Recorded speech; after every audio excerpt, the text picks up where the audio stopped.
निर्मल मन जन सो मोहि पावा, मोहि कपट छल छिद्रन भावा। काम क्रोध मद मानन मोहा, लोभ क्षोभ राग न द्रोहा। जिनके कपट दम नहीं माया, तिनके हृदय बसे रघुराया। ये रामायण की चौपाई है। राम जी कहते हैं कि निर्मल मन जन सो मोहि पावा। मुझे कौन पाएगा? भगवान को कौन प्राप्त करता है? जिसका मन निर्मल हो, पवित्र हो, जिसके मन में छल ना हो, कपट ना हो, अहंकार ना हो, कोई उद्वेग ना हो, उसका मन पवित्र है। कबीर साहब ने कहा, कबीर मन तो निर्मल भया जैसे गंगा में, और पीछे पीछे हरि फिरे कहत कबीर कबीर। ये जगत प्रसिद्ध साखी है। यह मन तो निर्मल भया जैसे गंगा नीर। मन जब गंगा जल के समान निर्मल हो गया, पवित्र हो गया, तो कबीर साहब कहते हैं कि मेरे उसके पीछे पीछे हरि घूमता है, भगवान घूमता है, ईश्वर घूमता है। ये ईश्वर भगवान हरि क्या है? अच्छे संस्कार, शुभ संस्कार, पुण्य, धर्म। ये धर्म उसके पीछे पीछे घूमता है, पुण्य संस्कार घूमते हैं, और वे संस्कार उसको कभी दुखी होने नहीं देते। यदि आपके जीवन में अच्छे संस्कार है, आपके जीवन में धर्म की कमाई है, आपके जीवन में पुण्य की कमाई है, तो आप जंगल में भी चले जाएंगे, अकेले भी हो जाएंगे, तो वहां पर आपको ऐसे लोग मिल जाएंगे, ऐसे अंगरक्षक मिल जाएंगे, ऐसे सहयोग करने वाले मिल जाएंगे, आपको दुखी होने नहीं देंगे। श्री राम जी नंगे पांव खाली हाथ कहाँ चले गए? वन, 14 वर्ष के लिए। ठीक है ना? प्रतिज्ञा है कैकेयी माता की कि किसको दे अन्न तो तुम नहीं ले सकते हो, दिया हुआ नहीं खा सकते। ठीक है ना? दिया हुआ नहीं खा सकते। दूसरा प्रतिज्ञा है कि मांग के भी नहीं खा सकते। श्री राम जी बन जा रहे हैं। 2 कठोर दंड सोचिए, मांग भी नहीं सकते और कोई दे तो ले भी नहीं सकते। क्या खाएंगे जंगल में? क्या खाएंगे? कितने दिन तक? 14 दिन। कितने दिन? 14 वर्ष। सोचिए, मैं धर्म की बात कर रहा हूँ, पुण्य की बात कर रहा हूँ। ये कोई खिस्सा कहानी नहीं है। सब लोग रामायण देखे होंगे, सीरियल देखे होंगे। श्री राम जी जब जंगल में कैसे जाते हैं? नंगे हाथ, खाली पांव, और कुछ नहीं है उनके पास। तब क्या खाएंगे? तो ये प्रतिज्ञा है कि राम अपने से उत्पन्न करके खाओ, उपजा के खाओ, तोड़ के खाओ, जमीन में लगा के खाओ, लेकिन कोई दे और मांग के नहीं खाना। कितना कठोर दंड। श्री राम जी जंगल में जाते हैं। इधर राजा दशरथ सोने के भवन में है, चक्रवर्ती सम्राट है। देखिए धर्म की क्या बात। राजा दशरथ चक्रवर्ती सम्राट है और अयोध्या में सोने के भवन में है, सोने के भवन में। और श्री राम जी कहाँ चले गए? वन में। राम जी के पास धर्म की कमाई है, पुण्य की कमाई है। ठीक है ना? पुण्य की कमाई है। और जंगल में भी जा करके श्री राम मंगल कर लिए, और जंगल में भी भगवान का पद मिल गया, और जंगल में बंदर भालू से मिल करके रावण जैसे हस्ती पर चढ़ाई कर लिए, और लंका पर भी विजय प्राप्त कर लिए। खाली हाथ, उसके पास कुछ नहीं है, विजय प्राप्त कर लिए। क्यों? क्योंकि उनके पास पुण्य की कमाई है, धर्म की कमाई है, साधना की कमाई है, तप की कमाई है। इधर राजा दशरथ सोने की भवन में है, लेकिन उनके पास एक भी बेटा पानी देने वाला नहीं है। मरते समय में चारों बेटे राजा शरीर छूटने से अलग है, छूटने के समय अलग है। भरत शत्रुघ्न ननिहाल में है और राम लक्ष्मण वन में है। तो वहां पर तड़प तड़प करके राजा दशरथ सोने के भवन में शरीर छूट गया, मर गए। ये क्या है? उनके पास धर्म की कमाई नहीं है, क्योंकि पहले ही श्रवण कुमार को राजा दशरथ मार दिए थे, है ना? और उनके अंधे माता पिता ने श्राप दे दिया था कि जाओ, जैसे हम पुत्र के वियोग में मरते हैं वैसे तुम भी पुत्र के वियोग में मरोगे। तुम्हारे मरते समय में एक भी पुत्र नहीं रहेगा, है ना? तो ये क्या है? धर्म की बात। तो यहाँ पर है कि यदि हमारा मन शिव सुंदर है, मन पवित्र है, मन निर्मल है, तो समझिए सब पूजा, सब धर्म, सब कर्म हो रहा है। सब पूजा धर्म कर्म है निर्मल मन वाणी काया, मानव में प्रेम प्रसारण और जीव मात पर दया। सब पूजा क्या है? सब पूजा धर्म कर्म है निर्मल मन वाणी काया, मानव में प्रेम प्रसारण और मनुष्य में जितने लोग मिले सब में प्रेम का बर्ताव हो, प्रेम प्रसारण और जीव मात पर दया। चींटी से लेके हस्ती तक किसी को चोट मत पहुंचाओ, किसी के लिए हिंसा की भाव ना हो। यही असली धर्म है, असली पूजा है, असली पाठ है। ये गीता में नहीं, ये पाठ करने के लिए नहीं है, ये जीवन जीने के लिए है। अगर हम जीवन ऐसा जिए तो जीवन सुंदर बन जाएगा। मैं कह रहा था, कबीर साहब कहते हैं आपा तजे, अहंकार का त्याग करो। यदि अहंकार मन में रहता है तो आदमी सबको छोटा दृष्टि से देखता है, निम्न दृष्टि से देखता है। एक प्रोफेसर साहब थे, वो नदी पार करने के लिए कहीं जा रहे थे, नाव में बैठे, नाविक नाव चलाने लगा। जब 20 नदी में नाव गई तो जो प्रोफेसर था बहुत विद्वान था, पढ़ा लिखा था।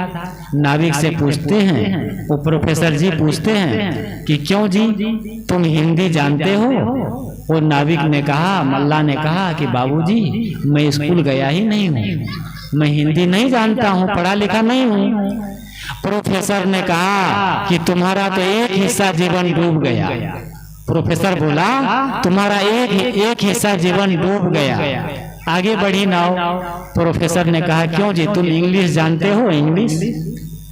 नाविक ने कहा, मल्ला ने कहा बाबूजी कभी स्कूल गया ही नहीं हूँ, मैं पढ़ा लिखा नहीं हूँ, मैं इंग्लिश नहीं जानता हूँ।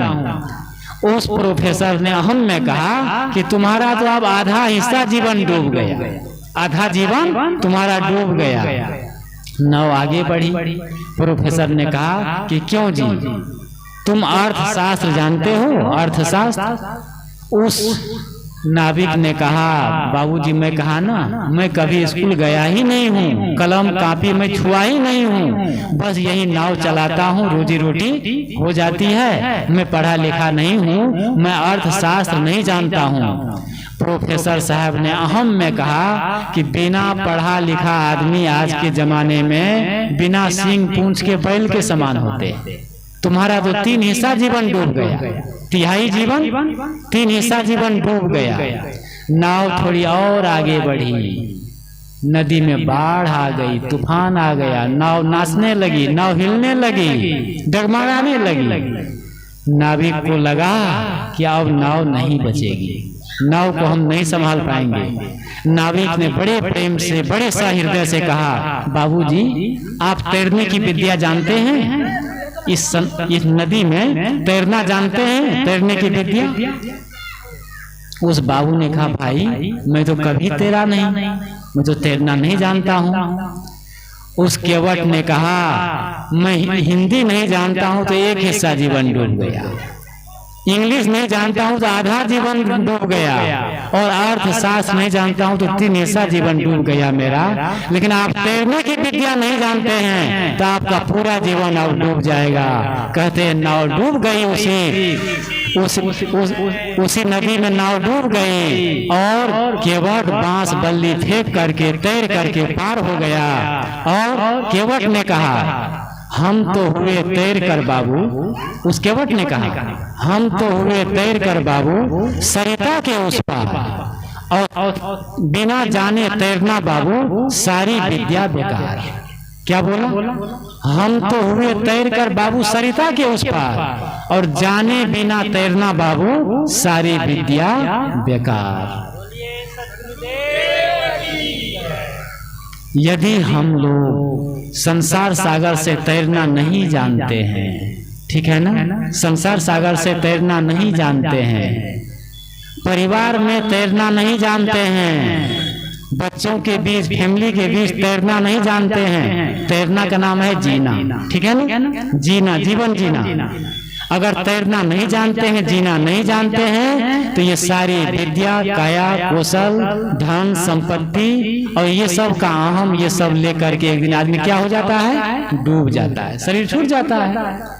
तो क्या है, जो तैरना जाने, परिवार में रह करके जो मुस्कुरा के जिए, जो खुश हो के जिए, जो आनंद से जिए, जो प्रेम से जिए, जो समस्या को भी सीढ़ी बना दे, ठीक है ना, जो समस्या को भी सीढ़ी बना दे, जो फटे दूध से भी रसगुल्ला बना ले, है ना, वही सचमुच परिवार में तैरना जानता है। जब दूध उबालते हैं, दूध गर्म करते हैं, कई बार दूध फट जाता है ना, फट जाता है, तो बहुत लोग दूध फेंक देते हैं, दूध को फट गया, आप क्या करोगे, फेंक दो। लेकिन नहीं, जिनको पनीर बनाना जानता है, छेना बनाना जानता है, तो छेना बना लेता है, फट से नींबू डाल देता है, छेना बना लेता है, रसगुल्ला बना लेता है। फट गया तो क्या होगा, तुम कहाँ जाओगे? जब दूध गर्म होता तो केवल दूध रहता, और फट गया, चलो तुमको रसगुल्ला बना देते, तो हुआ कि नहीं? मतलब समस्या को सीढ़ी बना दिया। कोई आप पर पत्थर फेंकता है, तलवार फेंकता है, छुरी फेंकता है, महान लोग वो होते हैं कि पत्थर को लेकर के दीवार में लगा देते हैं। महान लोग वो होते हैं कि वे छुरी को धार के ओर से नहीं पकड़ते, पेट की ओर से पकड़ लेते हैं और उससे अमनिया और काम में ले लेते हैं। चलो फेंको, तुम कितना फेंकोगे? कोई गाली देता है, ठीक है ना, गाली देता है, आने दो गाली। गाली को भी आप गीत में बदल सकते हैं, घृणा को भी आप प्रेम में बदल सकते हैं, और द्वेष को भी आप क्षमा में बदल सकते हैं। ये हम में शक्ति है, ये कहने की बात नहीं है। बुद्ध, महावीर, कबीर, गुरु महाराज, इन लोगों ने ऐसा ही किया, ऐसा ही किया। तो इसलिए सब लोग कहते हैं कि आपा तजे। अभी मैं कहा कि वो विद्वान क्या कहा कि तुम्हारा 3 हिस्सा जीवन डूब गया, तो क्या हुआ? उसका अहम तो था, लेकिन उसका पूरा जीवन डूब गया। संत, महात्मा, सज्जन लोग, ये लोग भक्ति के नाव में बैठे हैं, भक्ति साधना और भक्ति करके कम पढ़े लिखे लोग, कम पढ़े लिखे लोग, कम समझदार लोग और कम धनी लोग, कहना चाहिए गरीब लोग, जिसके पास कहते हैं कि कम संपत्ति है, कम पैसे हैं, छोटा घर है, वे छोटा घर कहलाने वाले लोग, कम पढ़े लिखे लोग, कम समझदार लोग भक्ति करके, साधना करके, सत्संग करके, पूजा करके, आराधना करके इस संसार सागर से तर गए। लेकिन जो पढ़े लिखे लोग थे, जाति मत, विद्या मत, धन मत, विद्वता मत, ये मत में पढ़ करके बहुत सब डूब गए। गोस्वामी जी रामायण में लिखते हैं कि ऊंचो कुल के काम को जहां न हरि को नाम, है ना, ऊंचो कुल, ऊंच कुल तो है, लेकिन हरि का भजन नहीं है, सत्संग नहीं है, भक्ति नहीं है, तो जीवन में कुछ नहीं है। तो मैं कह रहा था कि आपा तजे, अहंकार का त्याग करो। 2 चींटी जा रही थी, 2 चींटी जा रही थी इधर से, उधर से एक मस्त झूमता हुआ हाथी आ रहा था। मैं छोटा छोटा आप लोग को दिमाग में थोड़ा सा टिप्स देना चाहता हूँ कि अहंकार क्या है। तो 2 चींटी जा रही थी, उधर से एक झूमता हुआ हाथी आ रहा था। तो पहली वाली चींटी कहती है कि देखो, लगता है हाथी लड़ने आ रहा है, लड़ेगा हम लोग से। तो पिछले वाली चींटी कहती है, पगली कहीं का, हाथी बेचारा अकेला है और हम लोग 2 हैं, भला सकेगा हम लोग से, कैसे लड़ेगा? एक चींटी में भी अहम है ना, अहम है, उसमें भी अहम है। तो यहाँ क्या है? अहंकार।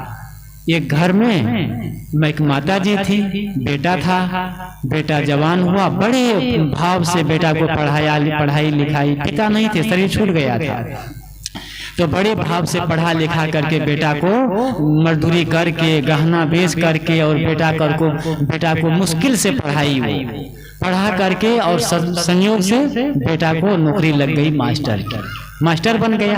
अब वेतन मिलने लगा बढ़िया, चलो खुश हो गई। और जब मास्टर बन गया तो शादी कर दी, शादी हो गई, बहू आई। अब जानते हैं आजकल बहू आती है या फिर बहू रानी आती है, 2 ही तो आती है ना। जब आप लोग भी शादी करिए तो या तो बहू लाना है तो बहुत सोच समझ करके, थोड़ा सा कम में पढ़े लिखे क्यों न हो और कम धनी घर की बेटी क्यों न हो, लेकिन स्वभाव संस्कार व्यवहार देख के जब लाएंगे तो बहू आएगी। और जब हाईफाई में जाएंगे तो बहू नहीं आएगी, तब क्या आएगी? सबको याद है। तो वो माता जी शादी कर दी। तो फिर अब बहू आ गई, आई तो बस वो घर में अपना रात में सोती तो उठती 8 बजे, सुबह 8 बजे। और सास है, माता जी है, वो सुबह जल्दी उठ जाती 4:30 बजे ही, गर्मी का मौसम।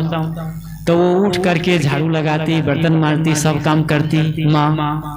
और ऐसा करते करते सप्ताह बीत गए, 15 दिन हो गए, महीनों बीत गए, और ये व्यवहार ऐसा बेटा को देखा नहीं जा रहा था। बेटा सोचता कि मेरी पत्नी उठे तो ये झाड़ू लगावे, बर्तन मांजे। माँ बूढ़ी हो गई और माँ वृद्ध हो करके आंगन में झाड़ू मारती है, बर्तन मारती है, सब काम करती है, और ये पत्नी जो है ये उठती नहीं है ना। वो बहुत वो भीतर भीतर वो कुड़ता, भीतर भीतर वो मन में। तो लड़का सोचा कि कुछ ऐसा उपाय किया जाए कि माँ का झाड़ू लगाना बंद हो जाए और मेरी पत्नी झाड़ू लगाना शुरू कर दे। कुछ ऐसा मंत्र, कुछ ऐसा काम करना चाहिए। तो जब माँ एक दिन सुबह झाड़ू लगाने लगी तो बेटा उठ गया पहले, नहीं बेटा पहले उठ गया और माँ से पहले झाड़ू लगाना शुरू कर दिया। ठीक है ना, शुरू कर दिया। तो माँ उठती है और जाती है बेटा के पास, बेटा तुमको स्कूल जाना है, जाओ तुम, है ना, स्नान ध्यान करो और ये झाड़ू मैं लगाऊंगी। तो बेटा कहता है नहीं माँ, आज से झाड़ू मैं लगाऊंगा। बेटा कहता है कि आज से झाड़ू मैं लगाऊंगा। तो माँ पकड़ ली जबरदस्ती झाड़ू, एक छोर माँ पकड़ लिया, एक छोर वो पकड़ा है बेटा। तो माँ कहती है झाड़ू मैं लगाऊंगी और बेटा कहता है मैं लगाऊंगा। ठीक है ना। तो मम्मी तो होने लगा है जोर जोर से, तो ये आवाज घर तक चली गई वहाँ। तो बहू रानी की नींद खुल गई। वो उठती है, पर्दा हटाती है, बरामदे पर आती है उसार पर, तो देखती है दोनों, एक छोर ये पकड़े हैं बेटा, एक छोर माँ सास। और माँ कहती है कि मैं लगाऊंगी और बेटा कहता है मैं लगाऊंगा। तो ये सुन करके बहू कहती है कि आप लोग झगड़ क्यों रहे हैं, आप लोग झगड़ क्यों रहे हैं? मैं एक युक्ति बताती हूँ, ऐसा करिए, एक दिन आप लगा लीजिए, एक दिन माँ लगा लेगी, बस हो जाएगा फैसला। कैसा हुआ? अब ऐसा घर में हो व्यवहार, ऐसा होगा तो घर चलेगा। तो इसलिए ये सब कहने सुनने की बात नहीं है। आज हर माताएं हैं, वृद्ध हैं, सियानी हैं, लेकिन वो बहू से अधिक काम करती है। अब ये नहीं कहता हूँ मैं बहू के पक्ष, मतलब सास के पक्ष ले रहा हूँ। बहुत घर में ऐसे बहू है जो सेवापरायण है और माँ की सेवा करती है, सास की सेवा करती है, बहू भी अच्छी है। लेकिन तो आजकल मैं कहता कि व्यवहार में विनम्रता लाना चाहिए, व्यवहार में शालीनता लाना चाहिए। और व्यवहार यदि प्रेम पूर्ण होगा, हम ही आगे बढ़ के काम कर लेंगे, तो फिर झगड़ा नहीं होगा, लड़ाई नहीं होगी। तो हम सदगुरु कबीर साहब कहते हैं कि आपा तजे, आपा मतलब अहंकार का त्याग करो। जब अहंकार नहीं रहेगा तो क्या रहेगा? प्रेम रहेगा, शांति रहेगी, खुशी रहेगी। कबीर साहब ने और कहा, पोथी पढ़े पढ़े जग मुआ, पंडित भयानक होई, और 2.5 आखर प्रेम का, पढ़े सो पंडित होई। ये प्रेम को जो पढ़ लिया, प्रेम को जो जी लिया, समझो वही असली पंडित है, वही असली ज्ञानी है, वही असली भजनानंदी है। प्रेम पूर्ण जीवन। जहाँ प्रेम है वहाँ स्वार्थ नहीं है, वहाँ द्वेष नहीं है, वहाँ कलह नहीं है। इसलिए हमारा व्यवहार, हमारा घर, हमारा परिवार कैसा होना चाहिए? एक शब्द में कहिए तो प्रेम पूर्ण होना चाहिए, प्रेम पूर्ण।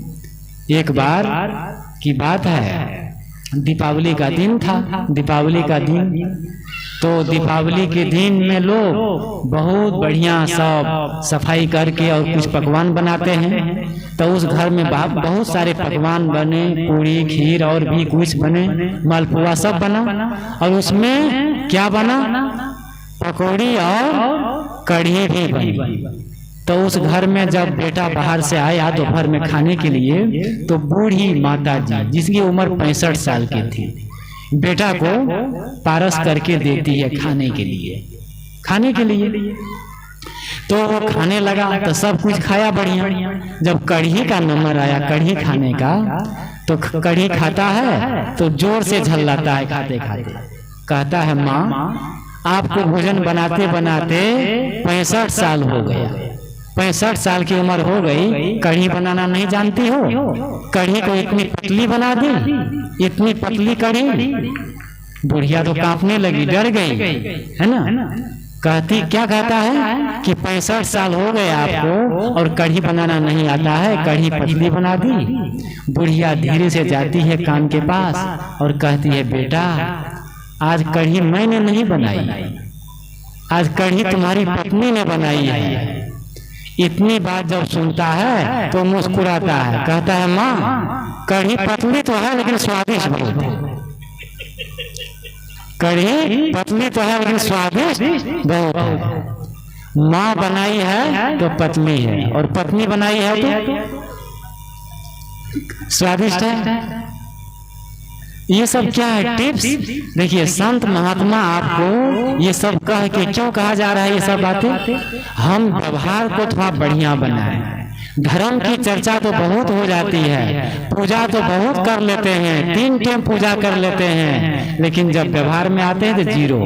वहां पर शालीनता और प्रेम और एक दूसरे की गलती को इग्नोर करके और वहां पर सहयोग नहीं करते हैं, एक दूसरे की गलती देखते हैं, दोष देखते हैं। तो ये सदगुरु कहते ये नहीं। जब मन में प्रेम होगा, मन में खुशी होगी, मन में आनंद होगा, तो ऐसा होगा, ऐसा नहीं होगा। तो हम सबको चाहिए, सबको सदगुरु कहते हैं कि प्रेममय जीवन जियो। अगर प्रेममय जीवन हो जाएगा तो सचमुच आपका घर परिवार और जीवन स्वर्गमय बन जाएगा। तो कहते हैं आपात जी, अहंकार का परित्याग करो। दूसरी बात कहते हैं हरि भजे, हरि का भजन करो। दूसरी बात, अब हरि का भजन क्या है? कबीर साहब कहते हैं हरि का भजन करने के लिए हरि भजन, हरि का जो भगवान है, विष्णु है, ईश्वर है, जो भी हम मानते हैं वो नहीं। हरि के 2 रूप है, निर्गुण हरि और सगुण हरि।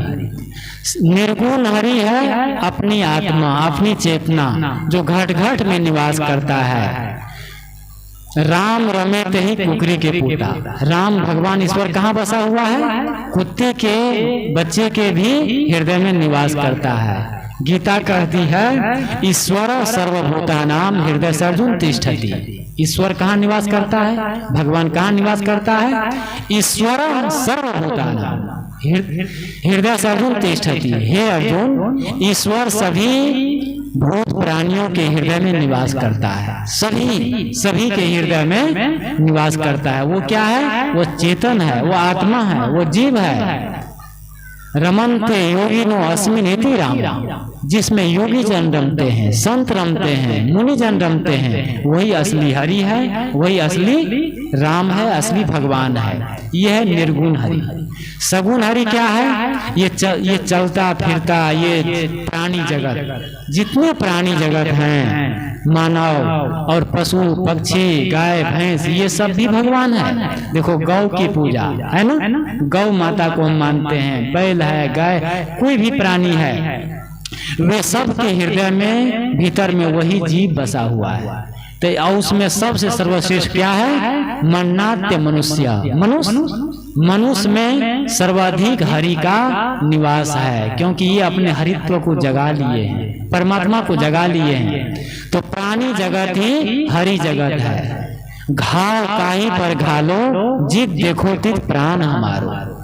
कि किसको चोट पहुंचाएंगे, किसको दुख देंगे, किसको गाली देंगे। जहां देखते हैं वहीं भगवान का, वहीं हमारे समान सब जीव है, सजाती है, तो हम किसी को भी चोट न पहुंचाएं, दुख न दें। उसमें सर्वोपरि हरि का अर्थ होता है सगुण हरि, संत गुरुजन। गुरु संत क्यों? क्योंकि वे उपास्य है, उपासना करते हैं, हम ध्यान करते हैं, गुरु के आदर करते हैं, सम्मान करते हैं।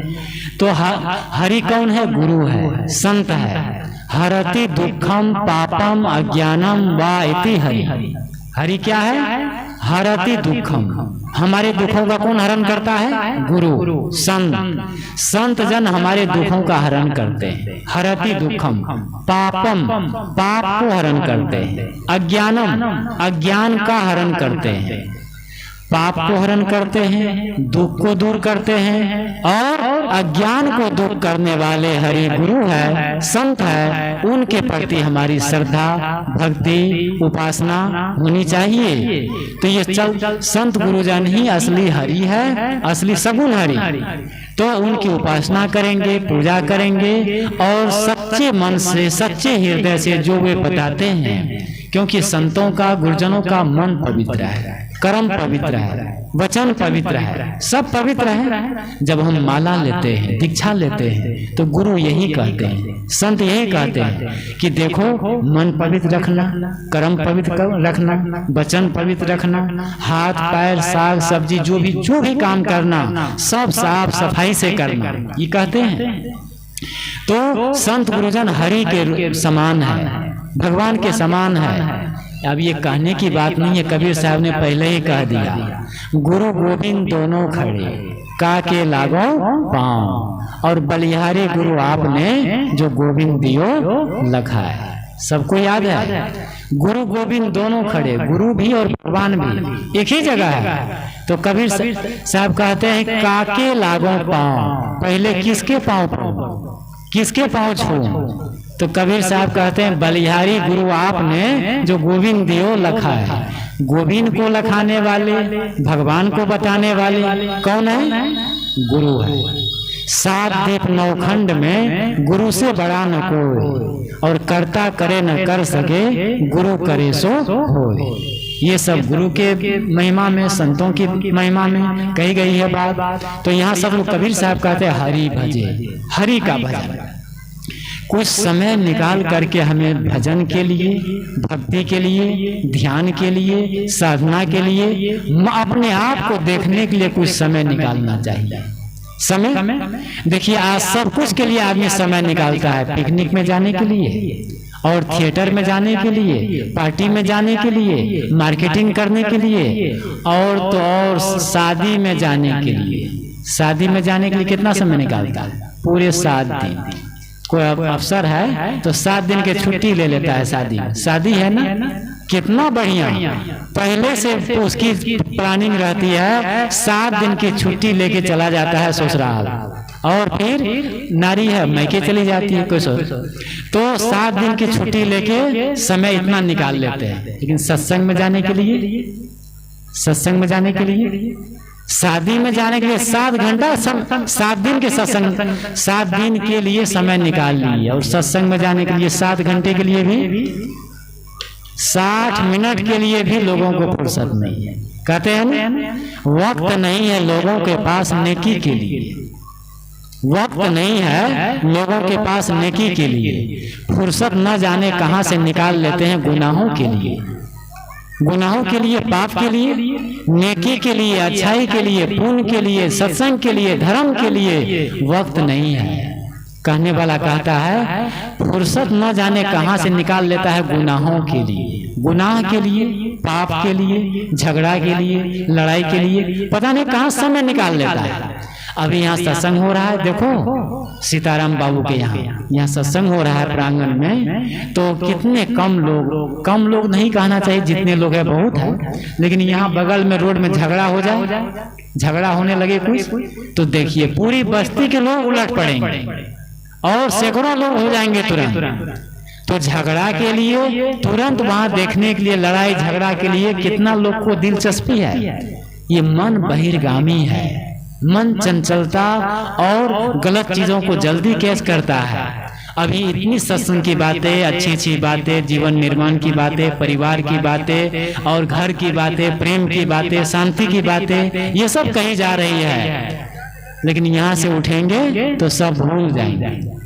लेकिन यहाँ इस माइक से मैं एक गाली दे दूं आपको, केवल एक गाली दे दूं, तो जानते हैं 5 साल बाद जब यहाँ आएंगे हम लोग तो कहेंगे यही बाबा है, यही साहब है, गाली दी।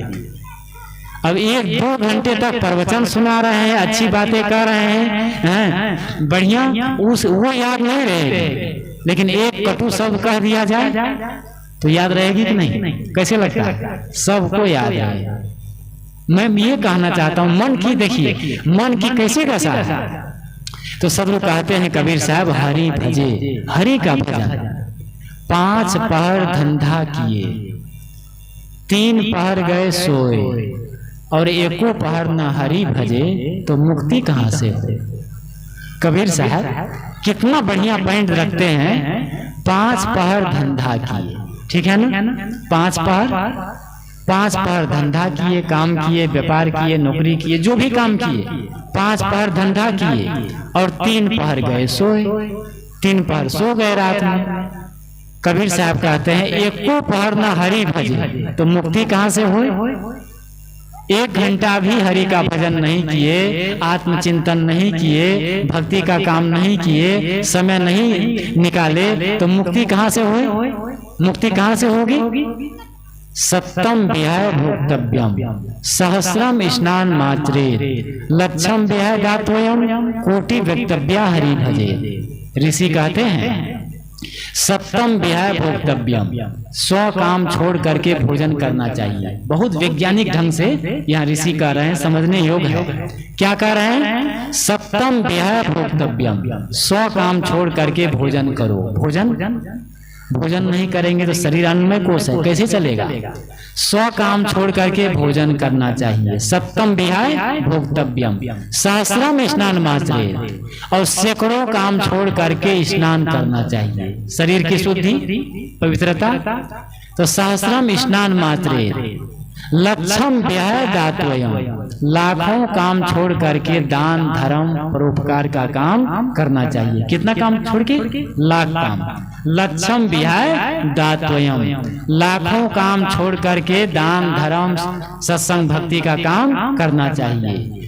कोटि वक्तव्या हरि भजे, और करोड़ों काम छोड़ करके आत्मचिंतन रूपी हरि का भजन करना चाहिए, आत्मचिंतन करना चाहिए, भक्ति करना चाहिए। ऋषि की बात, ये 4 बातें क्या क्या बोले? पहली बात क्या है? सप्तम विहाय भोक्तव्यम, 100 काम छोड़ के स्नान करो। सहस्रम, 100 काम छोड़ के भोजन करो। सहस्रम स्नान मात्रे, सैकड़ों काम छोड़ के स्नान करो, और लाखों काम छोड़ के दान धर्म करो। और कोटि वक्तव्या हरि भजे, करोड़ों काम छोड़ करके आत्मचिंतन हरि का भजन करो, पुण्य का कर्म करो, भक्ति करो। हम लोग क्या करते हैं? करोड़ों काम छोड़ करके आदमी गलत कर रहा है। जो सब काम छोड़ करके आत्मचिंतन का काम करना चाहिए था, भक्ति का काम करना चाहिए था, शांति का काम करना चाहिए था, वो नहीं हो रहा है। आज परिवार में कला, समाज में कला, और ये क्यों है? क्योंकि आदमी आप अपने आप में नहीं है, आदमी का मन डिस्टर्ब है, दिमाग डिस्टर्ब है। तो यहाँ तो क्या होगा? मन गड़बड़ रहेगा तो स्वभाव गड़बड़ रहेगा, स्वभाव गड़बड़ रहेगा तो व्यवहार गड़बड़ रहेगा, और व्यवहार गड़बड़ रहेगा तो घर में तो सब गड़बड़ रहेगा ही रहेगा। तो सबसे पहले है अपना स्वभाव। अगर हमारा स्वभाव सुंदर है, तो बाहर वाले भी हमें पसंद करेंगे। जब स्वभाव सुंदर रहेगा तो बाहर वाले भी हमें पसंद करेंगे, और स्वभाव गड़बड़ रहेगा तो घर वाले भी पेंट छुड़ाना चाहेंगे, घर वाले भी पसंद नहीं करेंगे। जिस व्यक्ति का स्वभाव खराब रहता है, जिस व्यक्ति का स्वभाव खराब रहता है, उसकी धर्म पत्नी सुबह के 9 बजे वाली घड़ी देखती है, और जिस पति का स्वभाव सुंदर रहता है, अच्छा रहता है, उसकी धर्म पत्नी रात की 9 बजे वाली घड़ी देखती है। थोड़ा सा दिमाग लगाइए, दोनों देखती है। जिसका स्वभाव गड़बड़ है, ठीक है ना, उसकी पत्नी सुबह की 9 बजे वाली घड़ी देखती है। क्या देखती है?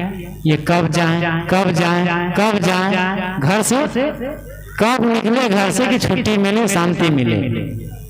और जिस पति का, जिस व्यक्ति का स्वभाव सुंदर होता है, बढ़िया होता है, तो रात के 9 बजे वाली घड़ी धर्मपत्नी सोचती है 9 बज गए, नहीं आ रहे हैं, नहीं आ रहे हैं, कब आएंगे, क्या हो गया, फोन लगाओ। सही है ना? तो हम अपने, ये पति की बात हो, पत्नी की बात हो, कोई भी हो, दोनों के लिए है, अपने स्वभाव को हम सुंदर रखेंगे तो घर बढ़िया रहेगा। और स्वभाव गड़बड़ है, स्वभाव खराब है, तो सब गड़बड़ होगा। एक आदमी था गांव में, तो उसका स्वभाव खराब था, तो नाम तो कुछ और था, लेकिन घर वाले, गांव वाले उसको कहते थे उल्लू, उल्लू, उल्लू। क्यों? क्योंकि उसका स्वभाव ही खराब था, उल्लू जैसे। तो लोग उल्लू कहने लगे। वह आदमी सोचा कि जिस घर में, जिस गांव में सम्मान न मिले, वहां नहीं रहना चाहिए।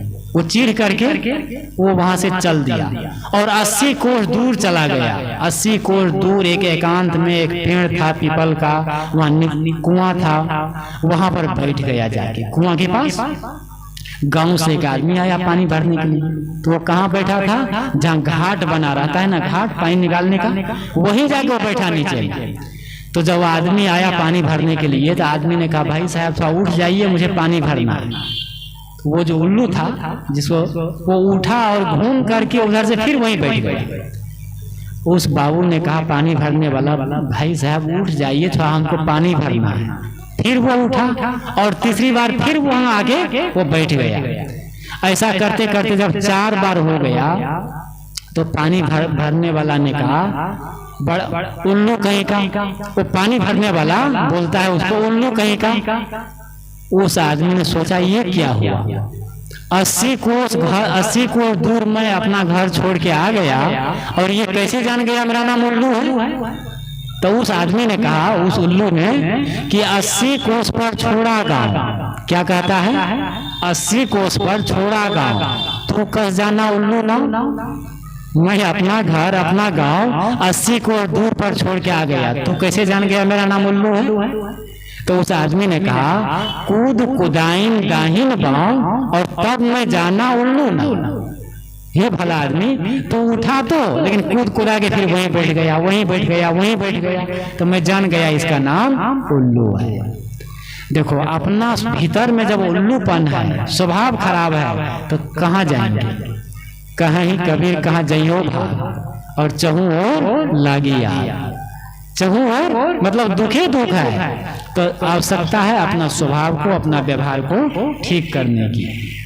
तो कहते हैं हरि भजे नक्सिक तजे विकार। कबीर साहब तीसरी बात कहते हैं कि एड़ी से चोटी तक के सारे विकारों का त्याग करो।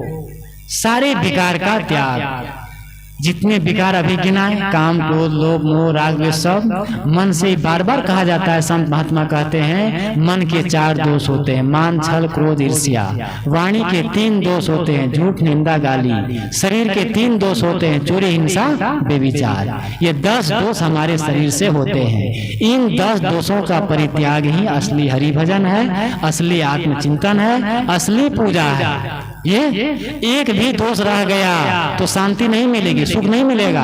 कबीर साहब कहते हैं नक्सिक तजे विकार, एड़ी से चोटी तक के सारे विकारों को, दोषों को त्याग कर दो। अगर एक भी दोष रहा जीवन में तो क्या होगा? वो ले जाके डुबा देगा। इसीलिए सारे दोषों को, सारी बुराई को हमें त्याग कर देना चाहिए, तभी हम भजनानंदी और भक्तिवान कहलाएंगे। अगर एक भी दोष रह गया तो जीवन खराब हो जाएगा। कैसे खराब हो जाएगा? एक छोटा सा मैसेज। एक पंडित जी थे, बस मैं अभी बंद करूंगा ये कह के। एक पंडित जी थे, उसकी एक ही बेटी थी संतान के नाम से। उसके पास अपार संपत्ति थी, पैसा। तो अब एक ही संतान के नाम से एक ही बेटी, पंडित जी बेटी को खूब पढ़ाए लिखाए और पढ़ा लिखा करके सर्वगुण संपन्न बना दिए। उसकी बेटी में 32 गुण थे। कितने गुण? 32 गुण। पंडित जी संकल्प किए थे कि मैं 32 गुण वाला लड़का खोजूंगा और तब शादी करूंगा अपनी लड़की से, क्योंकि मेरी लड़की में 32 गुण है। लड़का खोजते खोजते वो जब जवान हो गई, लड़का खोजने लगा। 1 साल 2 साल 3 साल बीत गए, अब 32 गुण वाला लड़का मिलता ही नहीं था। लड़का मिलता ही नहीं था। लड़की की उम्र ज्यादा हो रही थी। गांव वाले, रिश्ते नाते, संबंध के लोग कहे क्या कर रहे हैं आप, लड़की की उम्र बहुत हो रही है और आप लड़का के 32 गुण के चक्कर में आप लड़की को कुंवारी छोड़ देंगे। मतलब सब ताना मार रहे थे पंडित जी को। पंडित जी खोजते खोजते चौथे साल में उसको एक लड़का मिल गया जिसमें 31 गुण थे। कितने गुण थे? 31 गुण। पंडित जी ने सोचा कि मेरी बेटी में 32 गुण है ही और लड़का में 31 गुण है, तो चलो कोई बात नहीं, एक 31 गुण है ना, एक अवगुण है तो क्या फर्क पड़ता है, शादी हो जाए। थक गया था वो। शादी तय हो गई, शादी हो गई धूमधाम से, बढ़िया अच्छा से। जब शादी होने के बाद लड़का ससुराल आया तो एक ससुर पंडित जी एकांत में लड़का को बुलाते हैं। पंडित जी एकांत में, और लड़का से कहता है बेटा मेरे मन में एक संदेह है। पंडित जी पूछते हैं कि मेरे मन में एक संदेह है। क्या संदेह है पिताजी? तुम्हारे अंदर में 31 गुण है, तो एक अवगुण क्या है ये बता दो। एक अवगुण तुझ में क्या है? दामाद ने कहा, लड़का ने कहा बाबूजी, पिताजी कोई खास बात नहीं है, आप चिंता मत करिए, कोई ऐसी बात नहीं है। कहा नहीं बेटा तो आप बता दो। ससुर जो है ना उसको दबाव दे रहे हैं कि नहीं तुमको बताना पड़ेगा कि बताओ तुझ में एक अवगुण क्या है। बहुत ध्यान से सुनिएगा। कबीर साहब कहते हैं नक्सिक तजे विकार, एक भी रह गया तो अभी देखिए क्या हाल है। तो कहा बता दो। लड़का ने कहा पिताजी कोई खास बात नहीं है, आप चिंता मत करिए। लेकिन जब बहुत दबाव दिया तो लड़का कहता है पिताजी कोई खास बात नहीं है, मैं प्याज खाता हूँ। लड़का बोलता है एक अवगुण क्या है? मैं प्याज खाता हूँ।